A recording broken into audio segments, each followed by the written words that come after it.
തമാശ പറയാൻ താല്പര്യമുണ്ട്. തമാശ പറയുന്നവരോട് ഞാനൊരു കാര്യം പറയാം. തമാശയ്ക്ക് ഒരു വലിയ റിസ്ക് ഉണ്ട്. ഈ തമാശ ഏറ്റില്ലെങ്കിൽ അത് വളിപ്പായി മാറും. അതിനൊരു നാറ്റ കേസാണ് അത്. ആൾക്കാർ നമ്മളെ വല്ലാത്ത കളിയാക്കും. തമാശ എറിച്ചാലും അവർ കൂടുകൂടെ കുമ്പകുലുക്കി ചിരിക്കുകയും ചെയ്യും. അപ്പോൾ തമാശയുടെ റിസ്ക് അത്. നമ്മൾ മലയാളികൾക്ക് തമാശയിലും നർമ്മത്തിലും വലിയ താല്പര്യമാണ്. എല്ലാവർക്കും ഏറെ ഇഷ്ടമാണ്. താനും നർമ്മം കലർത്തി പറയുന്നതിലൂടെ നമുക്ക് പറയാനുള്ള കാര്യം കൂടുതൽ ആഴത്തിലേക്ക് കയറും.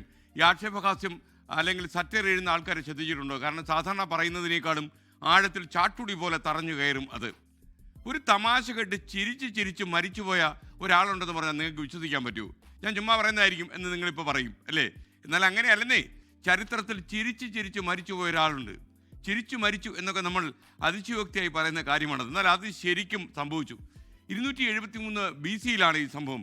ഏതൻസിൽ ജനിച്ച ക്രിസിപ്പസ് എന്ന ഗ്രീക്ക് തത്വചിന്തകനാണ് സ്വന്തം തമാശയെ ഓർത്ത് ചിരിച്ച് മലയാളിയുടെ ഭാഷ മണ്ണ് കപ്പി മണ്ണിലേക്ക് വിലയം ചെയ്തു, മരിച്ചുപോയി.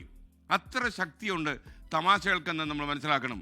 വിമർശനങ്ങൾ ഏറ്റവും ശക്തിയായി ഉന്നയിക്കാൻ സാധിക്കുന്ന ഏറ്റവും നല്ല ഭാഷ നർമ്മത്തിൻ്റെതാണ്. അപ്പോൾ ചിലപ്പോൾ ഈ വളരെ സീരിയസ് ആയ ചില മനുഷ്യരുണ്ട്, ഗൗരവക്കാരാണ്, അടിമുടി ഗൗരവക്കാർ. അവരെ കണ്ടാൽ നിങ്ങൾക്ക് തിരിച്ചറിയാം. അവരുടെ വരവൊക്കെ എങ്ങനെയാണെന്നറിയാം. അവർ ഇങ്ങനെ നടക്കുവർ എന്ന് വെച്ചാൽ അവർ എന്ത് കേട്ടാലും ഉള്ളിൽ ചിരിച്ചാലും അവർ പുറത്ത് കാണിക്കത്തില്ല.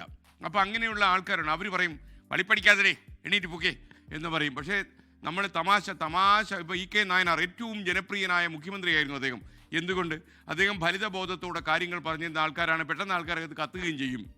നമ്മുടെ രാജ്യത്ത് RK ലക്ഷ്മണനെ പോലെ ഭരണകൂടത്തിനെതിരെ നിന്ന എത്ര കാർട്ടൂണിസ്റ്റുകളുണ്ടെന്ന് ഓർത്തു നോക്കൂ. നമുക്ക് PK മന്ത്രി, അങ്ങനെ കേരളത്തിലും ആക്ഷേപഹാസ്യത്തിലൂടെ നല്ല കാർട്ടൂണിലൂടെ ടോം, അതുപോലെ സുകുമാർ, അങ്ങനെ എത്ര ആളുകളുണ്ടായിരുന്നു. നമ്മുടെ രാഷ്ട്രപിതാവായ ഗാന്ധിജിയും അസാധ്യ നർമ്മബോധമുള്ളൊരു വ്യക്തിയായിരുന്നു. ഗാന്ധിജി അദ്ദേഹത്തിൻ്റെ ആത്മകഥ, നിങ്ങൾക്കറിയാം, സത്യാന്വേഷണ പരീക്ഷണങ്ങൾ എന്ന ആത്മകഥയിൽ എഴുതിയൊരു സന്ദർഭം കൂടി ഞാൻ ഈ അവസരത്തിൽ ഓർമ്മിച്ചു പോവുക. പ്രശസ്ത എഴുത്തുകാരൻ ബെർണാഡ് ഷാ ഒരിക്കൽ ഗാന്ധിജിയെ കാണാൻ വന്നു. ഹസ്തദാനം നൽകുമ്പോൾ ബെർണാഡ് ഷാ ഗാന്ധിജിയോട് two great men are meeting, വലിയ രണ്ട് മനുഷ്യർ കണ്ടുമുട്ടുന്നു എന്ന് പറഞ്ഞു. ഒരു സെക്കൻഡ് ചുറ്റുപാടും ഗാന്ധിജി ഒന്ന് നോക്കി. Who is the other person? അതായിരുന്നു ഗാന്ധിജിയുടെ നർമ്മബോധം. മറ്റേയാൾ ആരാണെന്ന് ചോദിച്ചു. അതായത് രണ്ട് മനുഷ്യർ, ഒന്ന് ഗാന്ധിജി, മറ്റേയാൾ ആരാണ് എന്ന് ഗാന്ധിജി ബെർണാഡ് ഷായോട് ചോദിച്ചു എന്നാണ് ചരിത്രം. അപ്പോൾ അത്രയ്ക്ക് നല്ല നർമ്മബോധമുള്ള ഒരാളായിരുന്നു ഗാന്ധിജി. നർമ്മബോധമുള്ളവർ ഈ ശരിക്കും നമ്മുടെ ഈ വിദേശ നാടുകളിലൊക്കെ തന്നെ ISRO പോലെയുള്ള സ്ഥാപനങ്ങളില്ലേ, നാസ പോലെയൊക്കെയുള്ള സ്ഥാപനങ്ങളിലൊക്കെ ഇരുന്ന് ആൾക്കാരെ ടെൻഷൻ അടിക്കുമ്പോൾ അവർ ഈ സഹപ്രവർത്തകരോട് ഒരു കോമഡി പറ, ഞാനൊന്ന് ടെൻഷൻ ഒന്ന് അയയട്ടെ എന്ന് പറയും. അപ്പോൾ റിലാക്സ് ചെയ്യാൻ പലപ്പോഴും ഈ നർമ്മം ഉപകരിക്കും.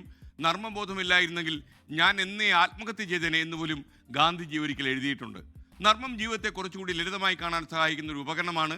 അനീതിക്കെതിരെ പ്രതികരിക്കാനും നർമ്മം പോലൊരു ആയുധം വേറെയില്ല. തിരക്ക് പിടിച്ചോടുന്ന ജീവിതത്തിൽ ചിരിക്കാൻ നിങ്ങൾ മറക്കുമായിരിക്കും, പക്ഷേ നർമ്മബോധം നഷ്ടപ്പെടാതെ ഇരിക്കണം. ഇതിൽ നമുക്കൊരു കള്ളത്തരമുണ്ട് മലയാളികളിൽ പല ആളുകൾക്കും. അതായത് നമ്മൾ വീട്ടിലൊക്കെ ഇരുന്ന് ഇപ്പോൾ ടെലിവിഷനിൽ ഒരു തമാശ കേട്ട് കഴിഞ്ഞാൽ നമ്മൾ ഭാര്യയുടെ മുഖത്തൊക്കെ നോക്കും, നമ്മൾ ചിരിക്കണോ ചിരിക്കേണ്ടതെന്ന്. കാര്യം നമ്മൾ ചിരിച്ചു പോയാൽ നമ്മുടെ നിലവാരം താഴ്ന്നു പോകുമെന്ന് സംശയിച്ച് നമ്മൾ ചിരിക്കാതിരിക്കും. എന്നാൽ ഒരു തിയേറ്ററിലേക്ക് പോയി വൈദ്യുത വിളക്കുകളൊക്കെ അണഞ്ഞ് സിനിമ ആരംഭിച്ചു കഴിഞ്ഞാൽ, കിലുക്കമൊക്കെ സിനിമയൊക്കെ കാണുമ്പോൾ ഞാൻ ഒരു മനുഷ്യനെ കണ്ടതാണ്. ജഗദീഷ് ശ്രീമാൻ്റെ കോമഡിയെ കണ്ട് കുമ്പ കുലുക്കി ഇങ്ങനെ മലമലാന്ന് കിടന്ന് തലയറിഞ്ഞ് ചിരിക്കുന്ന ഒരാളെ ഞാൻ എൻ്റെ ജീവിതത്തിൽ കണ്ടിട്ടുണ്ട്. പക്ഷേ അത് വീട്ടിലാണെങ്കിൽ അങ്ങനെ ചിരിക്കത്തില്ല. ഇത് ആദ്യം ഒരു തമാശ കേട്ട് കഴിഞ്ഞാൽ ഇത് ചിരിക്കേണ്ട തമാശ തന്നെയാണോ, ആദ്യം മനസ്സിലേക്ക് ഇട്ടൊന്ന് എഡിറ്റ് ചെയ്ത് ആലോചിച്ചിട്ട് ഇത് അത്ര കോമഡി ഇല്ല ഇതിനകത്ത്, അപ്പോൾ ചിരിക്കേണ്ട കാര്യമില്ല. അപ്പോൾ വീട്ടിലുള്ളവരെല്ലാം കേട്ടാൽ ദുരഭിമാനമാണ് തമാശ കേട്ട് ചിരിക്കാൻ. അങ്ങനെയുള്ള ആളുകൾ രാജ്യദ്രോഹികളാണെന്ന് ഞാൻ പറയും. യെസ്. അപ്പോൾ ഫലിതത്തെ നർമ്മബോധത്തെ നമ്മൾ അത്രയും ഗൗരവത്തിൽ കാണണം എന്നാണ് എനിക്ക് പറയാനുള്ളത്. ലോകത്തെവിടെയായാലും ഏത് സമയത്തും 24 വാർത്തകളും ഓഗ്മെന്റഡ് റിയാലിറ്റി പാക്കേജുകളും എക്സ്പ്ലെയിനറുകളും വിശദമായി കാണാൻ ഞങ്ങളുടെ YouTube ചാനൽ നിങ്ങൾക്ക് സബ്സ്ക്രൈബ് ചെയ്യാം.